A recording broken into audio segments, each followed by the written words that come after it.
नमस्कार, मी अरुण आणि आपण पाहत आहात 7 स्टार न्यूज। आशिया खंडातील सर्वात मोठ्या टेंबू उपसा जलसिंचन योजनेचे शिल्पकार दिवंगत आमदार लोकनेते स्वर्गीय संपतरावजी देशमुख अण्णा यांना 30व्या स्मृतिदिनानिमित्त संकल्पसिद्ध प्रेरणास्थळ कराड विटा रोड MIDC शिवाजीनगर तालुका कडेगाव येथे अभिवादन करण्यात आलं। संकल्पसिद्ध प्रेरणास्थळ येथे त्यांच्या प्रतिमेचे पूजन कुटुंबीय व विविध क्षेत्रातील मान्यवरांच्या हस्ते झालं। सांगली जिल्हा परिषदेचे माजी अध्यक्ष Sangrambhau Deshmukh, Jaydeep Deshmukh, Green Power Sugars गोपूच्या चेअरमन अपर्णाताई देशमुख, रुपाली देशमुख, मनीषा देशमुख, विश्वतेज देशमुख, शिवतेज देशमुख, जयराज देशमुख, स्वराताई देशमुख यांच्यासह कुटुंबियांनी आदरांजली वाहिली। दिवंगत आमदार संपतरावजी देशमुख यांनी नेहमीच सामान्य माणूस केंद्रबिंदू मानून राजकारण समाजकारण केलं। तळागाळातील लोकांना समाजाच्या मुख्य प्रवाहात आणण्यासाठी आपली शक्ती पणाला लावली।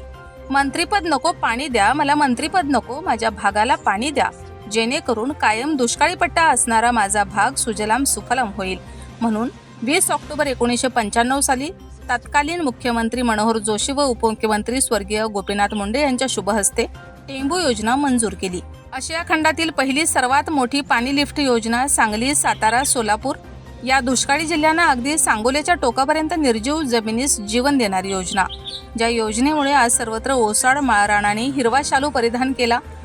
त्याच योजनेचे जनक शिल्पकार स्वर्गीय आमदार संपतरावजी देशमुखांना यांच्या विचाराचा वारसा जोपासत देशमुख कुटुंबियांची वाटचाल सुरू आहे। संकल्पसिद्ध प्रेरणास्थळ शिवाजीनगर तालुका कडेगाव या ठिकाणी माजी खासदार संजय पाटील, आमदार डॉक्टर अतुल भोसले, आमदार मनोज घोरपडे, माजी आमदार सदाशिव पाटील, शिवसेना नेते डबल महाराष्ट्र केसरी पैलवान चंद्रहार पाटील, रणधीर नाईक, राजाराम गरुड, प्रांताधिकारी रणजित भोसले, तहसीलदार अजित शेलार, बंडोपंत राज्योपाध्याय, राजाराम गरुड, कडेगावचे नगराध्यक्ष धनंजय देशमुख, पंचायत समिती सदस्य पूनम माळी, भाजपा तालुकाध्यक्ष कडेगाव विकास सूर्यवंशी, शहराध्यक्ष संदीप गायकवाड, शिवसेना कडेगाव तालुकाध्यक्ष प्रदीप कदम, निलेश येसुगडे, नगरसेवक दिगंबर पाटील, नगरसेवक विजय गायकवाड, नगरसेवक निलेश लंगडे, नगरसेवक गणेश भोसले, नगरसेविका विद्या खाडे, नगरसेविका मनीषा राजपूत, DS देशमुख, जिल्हा संघचालक डॉक्टर मकरंद बर्वे, महेंद्र पवार, शिवाजी नाना मगर पाटील, रोहित नाना पाटील, दत्तात्रय उथळे, उमेश पाटील, राजेंद्र लाड, प्रताप लाड, सत्यवान आप्पा सूर्यवंशी, प्रमोद दादा मिठारी, दिलीप पाटील, बाबू नाना खांडेकर, उमेश तात्या लाड, विजय खाडे, हिम्मत देशमुख, संभाजी पाटील, DS देशमुख, माणिक मोरे, बापूराव पवार, विशाल सूर्यवंशी, लक्ष्मण कनसे, सुशांत महाडिक, हनुमंतराव कदम, चंद्रकांत पाटील, सतीश जाधव, आबासाहेब करांडे, सयाजी चव्हाण, सतीश जाधव, बापूराव पवार, संजय पवार, राजू मुलाणी, अशोक साळुंखे, अनुप पवार, सुधीर पाटील, सतीश चौगले, पोपट संकपाळ, सारंग माने, रणजित यादव, विजय काका पाटील, रवींद्र कांबळे, नितीन बाबा नवले, रमेश पाटील,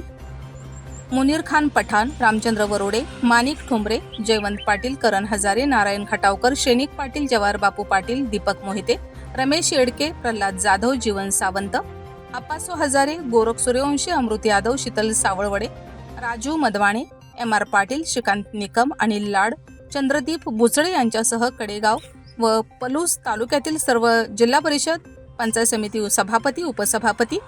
सदस्य, नगरसेवक, नगरसेविका, कार्यकर्ते, पदाधिकारी यांच्यासह देशमुख कुटुंबियांचे सर्व नातेवाईक, सांगली जिल्ह्यातील राजकीय, सामाजिक व शैक्षणिक क्रीडा क्षेत्रातील